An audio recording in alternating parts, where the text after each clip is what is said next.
नमस्कार मित्रांनो, SOC classes take मध्ये आपलं स्वागत आहे. इयत्ता 8वी मराठी बालभारती स्थूल वाचन ते आहे शब्दकोश आणि या शब्दकोशाचा स्वाध्याय आपल्याला बघायचा आहे. मित्रांनो, जर तुम्ही आमच्या चॅनलला सबस्क्राइब केले नसेल तर सर्वात अगोदर आमच्या चॅनलला सबस्क्राइब करा. या व्हिडिओला लाईक आणि शेअर करायला विसरू नका. आणि मित्रांनो, जर इयत्ता 8वीचे जर तुम्हाला इतर व्हिडिओ बघायचे असतील म्हणजे त्याच्यामध्ये इंग्लिशची व्हिडिओ आहेत, त्याच्यामध्ये मॅथचे व्हिडिओ आहेत, त्याच्यामध्ये सायन्सचे व्हिडिओ सुद्धा आपल्याकडे आहेत. तर हे सगळे व्हिडिओ तुम्ही बघू शकता. या सगळ्यांच्या लिंक व्हिडिओच्या डिस्क्रिप्शन बॉक्समध्ये दिलेल्या आहेत किंवा आमच्या ब्लॉगवर जाऊन सुद्धा तुम्ही सर्व व्हिडिओ पाहू शकता, एमसीक्यू टेस्ट सोडवू शकता आणि खूप काही करू शकता.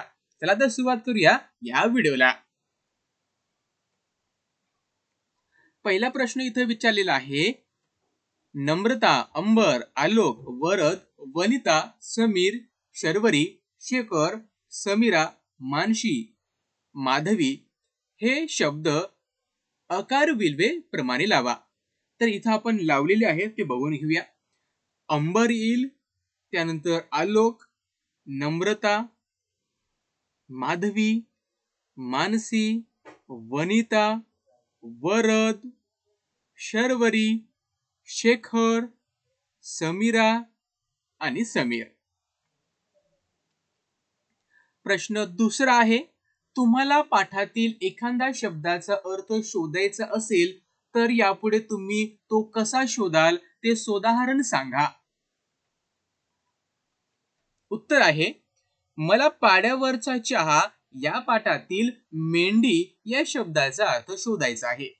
मी प्रथम शब्दकोशातील म पासून सुरू होणाऱ्या शब्दाचे पृष्ठ उघडीन. म्हणजे बघा, आपल्याला मेंढी शोधायचा आहे म्हणजे आपण काय करणार, तर म पासून सुरू होणारे शब्द सुरुवातीला शोधणार. ठीक आहे, ते पेज आपण उघडणार. त्यानंतर बघा मित्रांनो, मू पर्यंत काहीच न पाहता, कारण मू नंतर मे येते, त्यामुळे मू पर्यंत काहीच न पाहता आपण मे पाहिन. नंतर तेथील ड पर्यंत काहीच न पाहता मेंढ च्या पृष्ठानंतर मेंढी हा शब्द मला आढळेल. त्या शब्दापुढे दिलेला अर्थ मी लक्षात घेईन.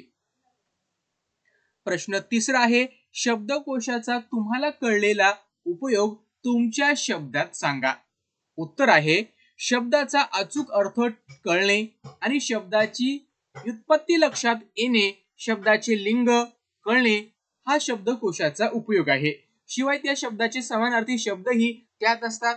त्या शब्दापासून निर्माण झालेले वाक्यप्रचार, म्हणी ही आपल्याला तिथे पाहायला मिळतात. म्हणजे शब्दकोशाचा फक्त एकच उपयोग नाही, तर आपण समानार्थी शब्द मिळवू शकतो, विरुद्धार्थी शब्द मिळवू शकतो, वाक्यप्रचार आपण मिळवू शकतो, म्हणी मिळवू शकतो आणि सर्वात महत्वाचं म्हणजे काय, शब्दाचा अर्थ आपल्याला त्या शब्दकोशातून समजत असतो.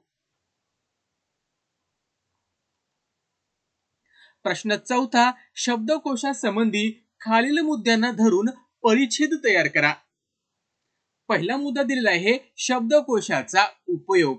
आता आपण आताच बघितलं की शब्दकोशाचा उपयोग कसा होतो. तर बघा मित्रांनो, शब्दाचा अचूक अर्थ कळण्यासाठी, शब्दाची व्युत्पत्ती लक्षात घेण्यासाठी, शब्दाचे लिंग कळण्यासाठी, समानार्थी शब्द समजण्यासाठी, विरुद्धार्थी शब्द समजण्यासाठी, त्यापासून निर्माण होणाऱ्या म्हणी, वाक्यप्रचार इत्यादींचा बोध होण्यासाठी आपण शब्दकोशाचा उपयोग करत असतो. त्यानंतर आहे शब्दकोश पाहण्याची उद्दिष्टे. म्हणजे तो शब्दकोश आहे ते पाहण्याची उद्दिष्ट काय आहेत बघा. प्रत्येक शब्दाला विशिष्ट अर्थ असतो हे कळणे, शब्दाचा योग्य अर्थ माहीत करून शब्दाची सवय लागणे, शब्दाच्या अर्थाच्या छटा समजणे, शब्दकोश ही संकल्पना समजणे, शब्दकोशाची गरज व महत्व लक्षात येणे, शब्दकोश हाताळता येणे ही शब्दकोशाची उद्दिष्ट आहेत. तर बघा मित्रांनो, इथे वेगळं पाहिजे, इथं जोडून आलेलं आहे. ठीक आहे, इथं सुद्धा शब्द जोडलेला आहे, तर ते वेगळा पाहिजे, त्याच्यामुळे थोडीशी दाटस झालेली आहे. तर काही नाही, तुम्ही लिहिताना व्यवस्थित लिहून घ्या. तर बघा मित्रांनो, हा होता स्वाध्याय शब्दकोश या स्थूल वाचनाचा.